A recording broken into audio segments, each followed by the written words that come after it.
বাংলাদেশে গত এক দশকে যেসব মেগা প্রজেক্ট ও মেজর ইনফ্রাস্ট্রাকচার ডেভেলপমেন্ট প্রজেক্টের কার্যক্রম শুরু হয়েছিল সেগুলোর মধ্যে বেশ কয়েকটিরই কাজ শেষ হয়েছে অথবা শেষ হওয়ার দ্বারপ্রান্তে। যেমন ২০২২ সালের জুন মাসে পদ্মা মাল্টিপারপাস ব্রিজের সেতু অংশ এবং ডিসেম্বরে বাংলাদেশের প্রথম metro rail project MRT line 6-এর উত্তরা থেকে আগারগাঁও অংশ উদ্বোধন করা হয়েছে। এছাড়াও ২০২২ সালে আরও বেশ কয়েকটি প্রজেক্ট উদ্বোধন করা হয়েছে এবং সারা দেশে আরও বেশ কিছু প্রজেক্টের শেষ মুহূর্তের কাজ চলছে, যেগুলো ২০২৩ সালের মধ্যেই অপারেশনাল হবে বলে আশা করা যায়। আমাদের আজকের ভিডিওতে ২০২৩ সালে উদ্বোধন হওয়ার সম্ভাবনা রয়েছে এমনই ৫টি প্রজেক্ট নিয়ে আপনাদের জানাবো। ব্যবসার জন্য স্মার্ট ওয়েবসাইট দরকার, বিজনেস ওয়েবসাইট থেকে শুরু করে ই-কমার্স ওয়েবসাইট যেটাই হোক না কেন, 360 ডিজিটাল মার্কেটিং এর অভিজ্ঞতা থেকে সম্পূর্ণ রেলেভেন্ট ওয়েবসাইট তৈরি করে দিবে ম্যাভিক ডিজিটাল। ফ্রি কনসালটেশনের জন্য এখনই যোগাযোগ করুন।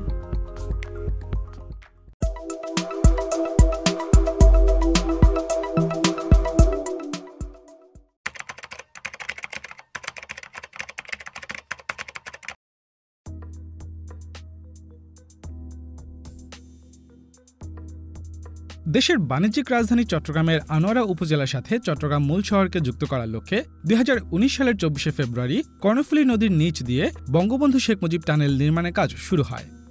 কর্ণফুলী নদীর ১৫০ ফিট গভীরে নির্মিত এই টানেলটি বাংলাদেশের সর্বপ্রথম আন্ডারগ্রাউন্ড টানেল প্রজেক্ট।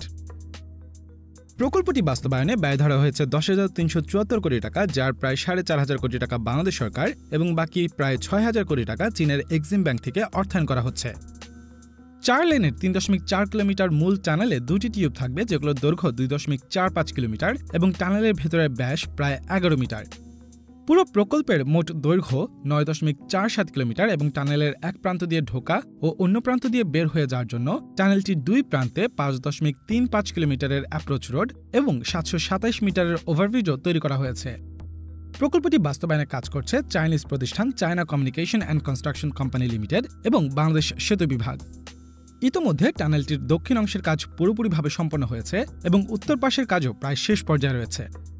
টানেলটির পতেঙ্গা ও আনোয়ারা প্রান্তের ইন্টারসেকশন রোডগুলোর কাজ এখনও পুরোপুরিভাবে সম্পন্ন না হয় টানেলটি ২০২৩ সালের মার্চ মাসে উদ্বোধনের প্রক্রিয়া চলছে। অপারেশনাল হওয়ার পর ২০২৫ সাল নাগাদ এই টানেলটির মাধ্যমে দৈনিক ২৮,০০০-এর বেশি যানবাহন যাতায়াত করবে, যা ২০৩০ সাল নাগাদ প্রায় ৩৮,০০০-এ পৌঁছবে বলে ধারণা করা হচ্ছে।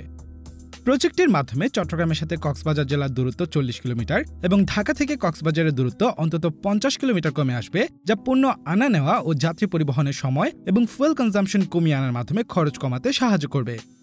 টানেলটি মূলত চীনের সাংহাই শহরের আদলে চট্টগ্রাম শহরকে ওয়ান সিটি টু টাউন মডেলে রূপান্তর করতে সহায়তা করবে।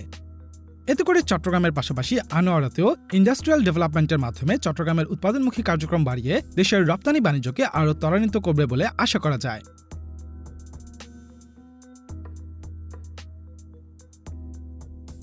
পদ্মা বহুমুখী সেতু বাংলাদেশ সরকারের প্রথম ৮টি ফাস্ট ট্র্যাক প্রজেক্টগুলোর মধ্যে উল্লেখযোগ্য একটি। দ্বিতল বিশিষ্ট এই সেতুটির উপরের সড়ক অংশের নির্মাণ কাজ শেষ করে ২০২২ সালের জুন মাসেই যানবাহন চলাচলের জন্য উন্মুক্ত করে দেওয়া হয়। তবে নিচের অংশে রেল সংযোগের কাজ এখনও চলমান রয়েছে। দেশের দক্ষিণাঞ্চলে এর আগে কোনো রেল নেটওয়ার্ক না থাকায় পদ্মা ব্রিজ রেল লিঙ্ক প্রজেক্টের অধীনে বাংলাদেশ রেলওয়ে এই রুটে সম্পূর্ণ নতুন রেল নেটওয়ার্ক স্থাপন করার কাজ করছে। দেশের দক্ষিণাঞ্চলকে ঘিরে চলমান এই মেগা প্রজেক্টের বাজেট ৩৯,০০০ কোটি টাকারও বেশি, যার ৮৫% চীন সরকার চায়না এক্সিম ব্যাংকের মাধ্যমে ফান্ডিং করছে এবং বাকি ১৫% ফান্ডিং করছে বাংলাদেশ সরকার। প্রজেক্টটি চায়নার সাথে G2G মডেলে বাস্তবায়িত হচ্ছে, যেখানে চায়না রেলওয়ে গ্রুপ লিমিটেড প্রকল্পের কনস্ট্রাকশনে কাজ করছে। ইতোমধ্যেই ঢাকার কমলাপুর থেকে গেন্ডারিয়া ও কেরানীগঞ্জ হয়ে পদ্মা সেতু পাড়ি দিয়ে যশোর পর্যন্ত ১৭২ কিলোমিটার নতুন রেলপথ নির্মাণ কাজ সম্পন্ন হয়েছে। ২০১৬ সালের জানুয়ারি মাসে শুরু হওয়া এই প্রজেক্টটি ২০২৩ সালের জুন মাসে ঢাকা থেকে ভাঙা অংশের উদ্বোধন করা হবে বলে জানান মাননীয় রেলমন্ত্রী এমডি নুরুল ইসলাম সুজন। নতুন এই রেলপথের জন্য ৬৬টি মেজর ব্রিজ নির্মাণের পাশাপাশি ২৪৪টি ছোট ও মাঝারি ব্রিজ, কালভার্ট এবং আন্ডারপাসও নির্মাণ করা হচ্ছে। এছাড়া ৬টি স্টেশনের প্ল্যাটফর্ম, অ্যাপ্রোচ রোড, অ্যাডমিনিস্ট্রেশন ভবন সহ আনুষঙ্গিক উন্নয়ন কার্যক্রমের পাশাপাশি এই প্রজেক্টের আওতায় আরও নতুন ১৪টি স্টেশন নির্মাণ করা হবে।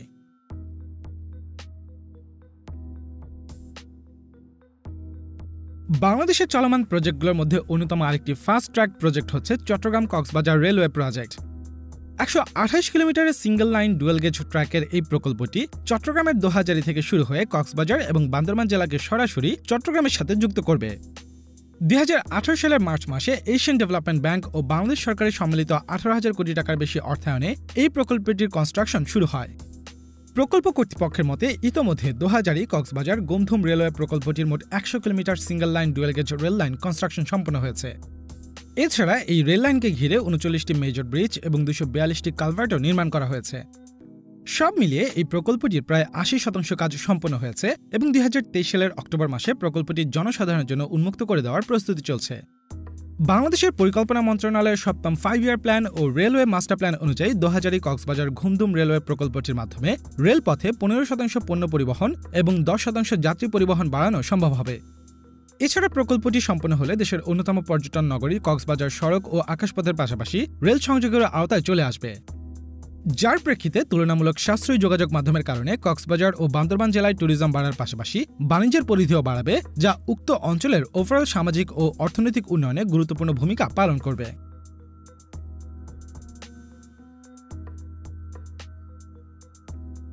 ঢাকার হযরত শাহজালাল আন্তর্জাতিক বিমানবন্দরের তৃতীয় টার্মিনাল বাংলাদেশের চলমান ইনফ্রাস্ট্রাকচার ডেভেলপমেন্ট প্রজেক্টগুলোর মধ্যে অন্যতম।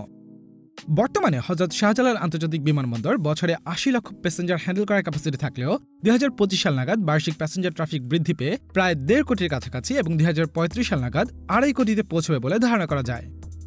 এই অতিরিক্ত প্যাসেঞ্জার হ্যান্ডেল করতে হযরত শাহজালাল আন্তর্জাতিক বিমানবন্দরে তৃতীয় একটি টার্মিনাল নির্মাণের জন্য বাংলাদেশ সরকার ও জাইকার যৌথ অর্থায়নে 21,300 কোটি টাকা ব্যয়ে 2019 সালের ডিসেম্বর মাসে নির্মাণ কাজ শুরু হয়।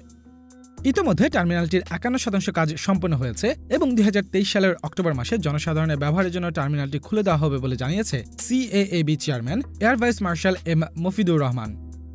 নতুন টার্মিনালটিতে 2,30,000 স্কয়ার মিটারের একটি ভবন নির্মাণ করা হচ্ছে, যেখানে বছরে 1,20,00,000 যাত্রীকে সার্ভ করা যাবে। ফলে টার্মিনালটি পুরোপুরি অপারেশনাল হলে এই বিমানবন্দরের বছরে প্যাসেঞ্জার হ্যান্ডলিং ক্যাপাসিটি 80 লক্ষ থেকে বেড়ে 2 কোটিতে পৌঁছবে। এর পাশাপাশি প্রায় 5.5 লক্ষ বর্গমিটারের এই টার্মিনালটিতে একত্রে 37টি বিমান রাখার অ্যাপ্রন পার্কিং নির্মাণ করা হচ্ছে।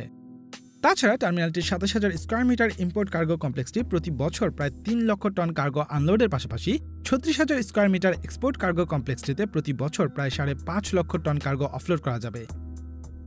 অন্যদিকে একটি পৃথক স্টেশন সহ টার্মিনালটি মেট্রো রেল এবং এয়ারপোর্টের সাথে ঢাকার এলিভেটেড এক্সপ্রেসওয়ের সরাসরি সংযোগ থাকবে।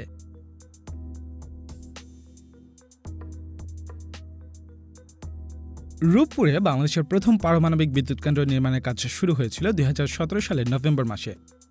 2021 সালের 10 অক্টোবর বিদ্যুৎ কেন্দ্রটির প্রথম ইউনিটের RPV ইনস্টলেশনের মাধ্যমে বাংলাদেশ বিশ্বের 33তম দেশ হিসেবে নিউক্লিয়ার রিয়েক্টরের মাধ্যমে বিদ্যুৎ উৎপাদনকারী দেশ হিসেবে নাম লেখায়। ব্যয়ের দিক থেকে বাংলাদেশের এ যাবৎকালে সবচেয়ে বড় এই মেগা প্রজেক্টের বাজেট ধরা হয়েছিল $13 বিলিয়ন বা প্রায় 1,14,000 কোটি টাকা।